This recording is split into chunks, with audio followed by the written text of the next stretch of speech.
રાજકોટના માખાણી પરિવારના ફોઈ ભત્રીજી ગુમ થવાનો કેસ સામે આવ્યો છે, જેમાં પોલીસ સ્ટેશનમાં અજાણ્યા શખ્સ સામે દાખલ કરાઈ છે ફરિયાદ.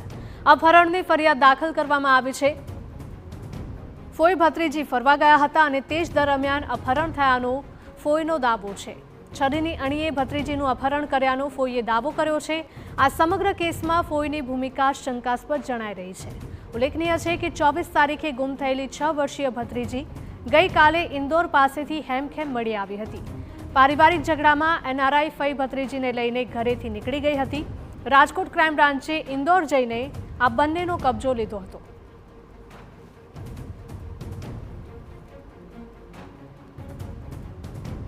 તો રાજકોટનો આ બનાવ સામે આવી રહ્યો છે કે જ્યાં માખાણી પરિવારના ફોઈ ભત્રીજી ગુમ થવાનો કેસ સામે આવ્યો હતો. પોલીસ સ્ટેશનમાં અજાણ્યા શખ્સ સામે ફરિયાદ દાખલ થઈ છે. અપહરણની ફરિયાદ દાખલ કરવામાં આવી છે. ફોઈ ભત્રીજી ફરવા ગયા હતા અને તે જ દરમિયાન અપહરણ થયાનો ફોઈએ દાવો કર્યો છે.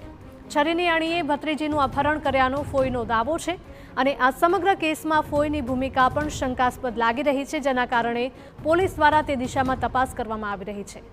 સંવાદદાતા મોહિત જોડાયા છે. મોહિત, જણાવશો કે ફોઈ ભત્રીજી ગુમ થયા હતા, આ મામલે શું નવા ખુલાસા સામે આવી રહ્યા છે? રાજકોટમાં જે રીમા માખાણી નામની ફઈ છે તેની 6 વર્ષની જે ભત્રીજી છે તેને લઈને છેલ્લા 1 સપ્તાહથી ગુમ હતી અને 2 દિવસ પહેલા જે ઇન્દોર ખાતેથી પોલીસે આ બંને ફઈ ભત્રીજી છે તેને શોધખોળ કરીને તેને રાજકોટ છે તે લાવવામાં આવ્યા છે. ગઈકાલે જ્યારે ક્રાઇમ બ્રાન્ચ દ્વારા તેની પૂછપરછ કરવામાં આવી ત્યારે રીમા માખાણી નામની જે આ મહિલા છે તેમના દ્વારા આ દાવો કરવામાં આવ્યો હતો કે જ્યારે ફઈ ભત્રીજી છે તે બંને રેસકોર્સ ફરવા માટે ગયા હતા ત્યારે એક બુકાનીધારી શખ્સ છે ત્યાં આવ્યો હતો અને છરીની અણીએ બંનેનું અપહરણ કરી અને ત્યાંથી લઈ ગયો હતો.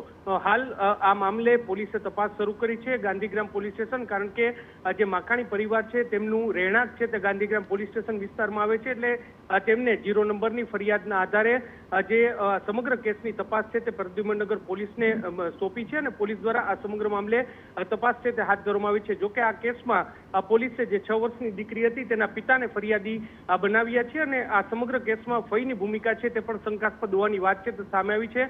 જોવાનું રહેશે કે પોલીસ તપાસમાં શું સામે આવે છે. જે શખ્સ સામે આક્ષેપ કરવામાં આવ્યો છે કે તે છરી લઈ અને બુકાનીધારી શખ્સ આવ્યો હતો, ત્યારે આ શખ્સ કોણ છે અને તેનું અને જે આ રીમા માખાણી વચ્ચે કોઈ સંબંધ છે કે કેમ, આ સમગ્ર મામલે હવે પોલીસે વધુ તપાસ હાથ ધરી છે. જી બિલકુલ, વિગતો બદલ આભાર મોહિત.